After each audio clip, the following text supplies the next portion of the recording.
Les travaux du Forum sino-congolais sur les mines, économie et coopération organisés à Mbuji-Mayi, chef-lieu du Kasaï oriental, par l'ambassade de la République populaire de la Chine en partenariat avec la société minière de Bakwanga, se sont clôturés le dimanche 25 août 2024 par notamment une visite d'inspection polygone Miba.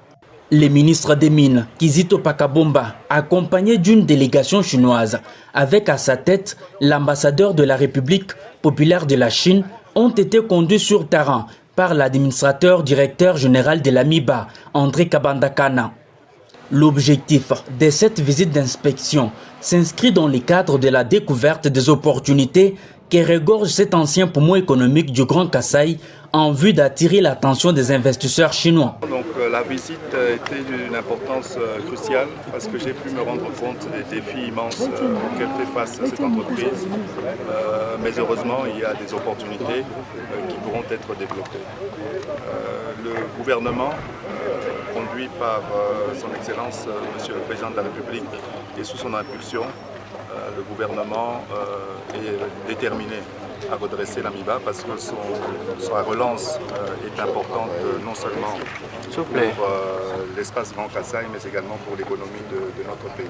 Les patrons des mines en RDC, Kizito Pakabomba, a souligné l'importance de la tenue du premier forum sino-congolais sur les mines, économie et coopération dans l'espace Grand Kasaï. Cet événement démontre la détermination du gouvernement congolais dans les processus de la relance de la MIBA.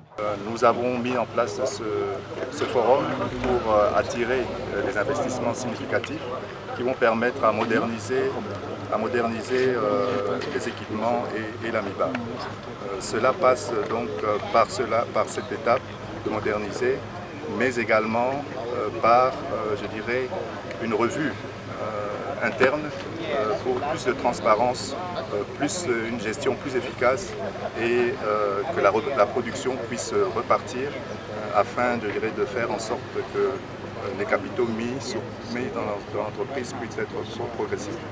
Donc nous sommes très confiants pour l'avenir et c'est ensemble que l'on pourra faire en sorte que cette entreprise redémarre pour le bénéfice de nos populations et pour l'ensemble du pays. En rappel, en ouverture des assises samedi 24 août dernier, le ministre des Mines, Kizito Pakabomba, avait annoncé que le gouvernement congolais a décidé de débloquer 70 millions de dollars américains pour la relance effective de la MIBA. Il s'est de noter que ces financements marquent une nouvelle ère pour la MIBA qui pourra non seulement rétablir sa production, mais aussi redevenir un employeur majeur dans la région du Kasaï.